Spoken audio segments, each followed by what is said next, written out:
Welcome to This Explainer. Today, we're digging into a Pulitzer-winning editorial that asks a really important question. Think about it. We know all about what goes into our food, but do we know anything about the human cost of the service? Let's get into it. Okay, so let's dive right in. You've been here, right? You're sitting at a restaurant, looking at the menu, and these are the kinds of questions that just pop into our heads now. It's almost second nature. We really, truly care about where our food comes from. But here's the huge disconnect that the author points out. We've become these incredibly conscious consumers about the food itself. Is it organic? Is it local? But what about the people? The ones cooking it and bringing it to our table. There's this whole other side of the story that we almost never ask about. So what is that other side of the story? Well, the series this editorial is from is called Service Not Included. And that title, man, it gets right to the point. There's a hidden human cost here that you are definitely not going to see on the menu.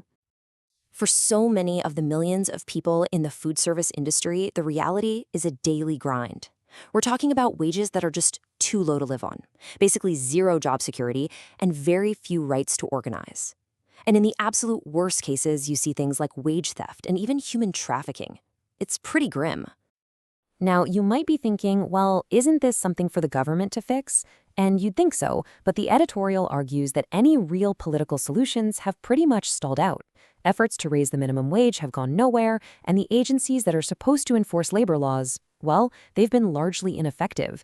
The system just isn't protecting these workers. Let's look at a really well-known example. Chipotle. The company famous for its food with integrity motto. Well, at the time this series was written, the average wage for their crew members was just a little over $9 an hour. And get this, here's what the company itself had to say. When their own chief financial officer was asked about raising their minimum wage to $10 an hour, he said the effect on the company's bottom line would be, and I'm quoting here, not too significant. And this is the whole point, isn't it? What is not too significant on a corporate spreadsheet is absolutely life-changing for an employee. An extra $1 an hour isn't just a small bump, that's an 11% pay raise. That can literally be the difference between making rent and getting evicted, or being able to put food on the table for your own family. So this brings us to the author's big idea. If politicians aren't stepping up and the companies won't move on their own, where does the power for real change come from? Well, according to this editorial, it lies with us, the customers. And this right here is the core of the whole argument. The author is saying that our definition of a good restaurant has been totally incomplete. It can't just be about the quality of the food. It has to be about the quality of life for the people who work there, too. And look, this isn't just some fantasy. The editorial actually points to a bunch of restaurants that were already proving it could be done. These places in the Boston area all made a real commitment to paying their employees more than the bare legal minimum. Let's just zoom in on one of them, a burrito chain called Boloco. They didn't just offer a higher wage. Look at this list.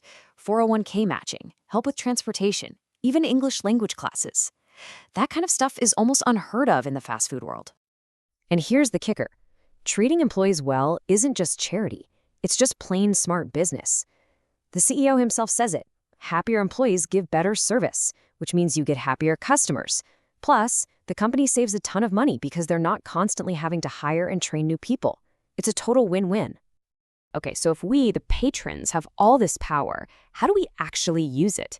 Well, the author doesn't just point out the problem. She lays out a clear, simple roadmap for how we can all be part of the solution. Okay, step 1, demand intelligence. Just start asking questions about how they treat their workers. Step 2, vote with your wallet. Support the good guys, and just as important, tell the owners and your friends why you're choosing their place. 3 is a simple but really effective one. Tip and cash when you can to make sure it goes right to the staff. And finally, step 4, push for the bigger picture. Be vocal about supporting things like a higher minimum wage. So why does all this matter so much? Beyond just one dinner out. Because restaurants, they aren't just businesses. They're the heart of our communities. They're where we celebrate birthdays, where we catch up with friends, where local culture happens. They're a huge part of what makes a neighborhood feel like a home. And that really leaves us with this final thought. The power dynamic is crystal clear. When we, the customers, start caring as much about fair pay as we do about free-range chicken, restaurateurs will listen. They'll know exactly what to do.